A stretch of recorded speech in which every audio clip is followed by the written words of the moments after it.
ಮಳೆಗಾಲದ ಈ ಟೈಮಲ್ಲಿ ಮಂಗಳೂರಲ್ಲಿ ಸರಿಯಾಗಿ ಮೀನ್ ಫ್ರೈ, ಕ್ರ್ಯಾಬ್, ದೊಡ್ಡ ಸೈಜ್ ಬಂಗುಡೆ, ಮುರು ಸಿಗಲ್ಲ ಅಂತ ಯಾರು ಹೇಳಿದ್ದು? ಇಲ್ಲಿ ಅಂಜಲ್ ಬಿರಿಯಾನಿ ಕೂಡ ಸೂಪರ್ ಆಗಿ ಸಿಗ್ತದೆ.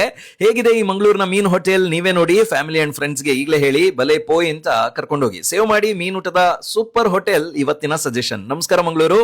ಬಾಳೆಲೆ ಬಂತು, ನೀರ್ ಹಾಕಿ ಕ್ಲೀನ್ ಮಾಡಿದ್ವಿ. ಉಪ್ಪಿನಕಾಯಿ, ಎಟ್ಟಿ ಚಟ್ನಿ, ವೆಜ್ ಪಲ್ಯ ಜೊತೆಗೆ ಗಸಿಯನ್ನ ಬಡಿಸಿದ್ರು. ಬಂತು ನೋಡಿ ಬಿಸಿ ಬಿಸಿ ಅನ್ನ, ಬಾಯ್ಲ್ಡ್ ರೈಸ್ ನ ಮೇಲೆ ಮೀನ್ ಸಾರು. ವಾವ್, ಪರ್ಫೆಕ್ಟ್ ಬಾಳೆಲೆ ಊಟ ಇದು. ಇದ್ರ ಜೊತೆ ದೊಡ್ಡ ಸೈಜ್ ನ ಮುರು ತವಾ ಫ್ರೈ ಒಳಗೆ ಪರ್ಫೆಕ್ಟ್ ಆಗಿ ಕುಕ್ ಆಗಿತ್ತು. ಹಾಗೆ ಬೊಂಡಾಸ್ ಪೆಪ್ಪರ್ ಈ ರೇನಿ ಸೀಸನ್ಗೆ ಬೆಸ್ಟ್ ಅಂತ ಅನಿಸ್ತು. ಟ್ರೈ ಮಾಡಿ. ಕ್ರ್ಯಾಬ್ ಕೂಡ ಸಿಗ್ತದೆ ಇಲ್ಲಿ.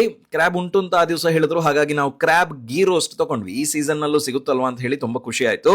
ಟೇಸ್ಟ್ ಫ್ಯಾಂಟಾಸ್ಟಿಕ್ ಆಗಿದೆ. ಇನ್ನು ನಾವಿಬ್ರು ಹೋಗಿದ್ದು, ಸೊ ಹಾಗಾಗಿ ಒಬ್ರು ಬಾಳೆಲೆ ಊಟ, ಇನ್ನೊಬ್ರು ಅಂಜಲ್ ಬಿರಿಯಾನಿ ತಗೊಂಡ್ವಿ. ಒಳ್ಳೆ ಬಿರಿಯಾನಿ ಜೊತೆ ಗ್ರೇವಿ ಇರ್ತದಲ್ವಾ, ಗ್ರೇವಿಯಲ್ಲಿ ಅಂಜಲ್ ಮಿಕ್ಸ್ ಆಗಿ ಅಲ್ಟಿಮೇಟ್. ಇನ್ನು ಬಂಗುಡೆ ಮಸಾಲ ಫ್ರೈ ಹೇಗಿದೆ ನೋಡಿ. ನೀವು ಈಗಲೇ ಪ್ಲಾನ್ ಮಾಡಿ ಒಳ್ಳೆ ಮೀನೂಟಕ್ಕೆ. ಗೋಲಿ ಸೋಡಾ ಕೂಡ ಇಲ್ಲಿ ಸಿಗ್ತದೆ. ಎಲ್ಲವೂ ಪರ್ಫೆಕ್ಟ್. ಇದೆಲ್ಲ ಸಿಗೋದು ಹೊಸ DC ಆಫೀಸ್ಗೆ ಹೋಗೋ ಮುಂಚೆ ಅಲಪೆ ಪಡೀಲ್ನಲ್ಲಿ ಮನೆಯ ಸೆಟಪ್ ನಲ್ಲಿ ಒಂದು ಒಳ್ಳೆ ಮೀನೂಟದ ಜಾಗ ಮಾಡಿದ್ದಾರೆ. ಇದರ ಹೆಸರು ಮಚ್ಚೀಸ್ ಅಂತ. ತುಳುನಾಡ್ ಫುಡ್ ಕ್ಯಾಟರಿಂಗ್ ಅವರ ಯೂನಿಟ್ ಇದು. ತುಂಬಾ ವರ್ಷದಿಂದ ನಡೆಸ್ತಾ ಇದ್ದಾರೆ. ಪ್ಲಾನ್ ಮಾಡಿ ಆದಷ್ಟು ಬೇಗ ಹೋಗಿ. ಇಂಥ ಸೂಪರ್ ಇಂಟ್ರೆಸ್ಟಿಂಗ್ ಫುಡ್ ಕಾಂಟೆಂಟ್ಗೆ ತಿಂಡಿನ ಈಗಲೇ ಫಾಲೋ ಮಾಡಿ.